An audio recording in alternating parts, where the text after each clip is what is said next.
Hi guys, welcome back with me again in the channel. On today's tutorial, I'm going to show you how you can convert a low quality photo to ultra 4K quality.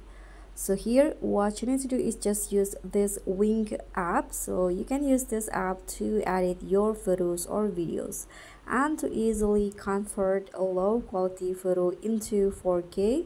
You can just use this super resolution 4K feature on Wing. Click on these options and then choose the photo that you want to fix.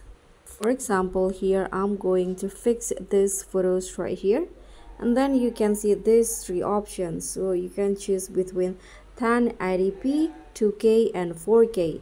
But if you want to use the 4K options, as you guys can see here, this one, you need to join the Wing VIP and you need to pay for it. But that's basically it. That's how you can convert your photo into 4K. Thank you so much for watching. Don't forget to like, comment and subscribe.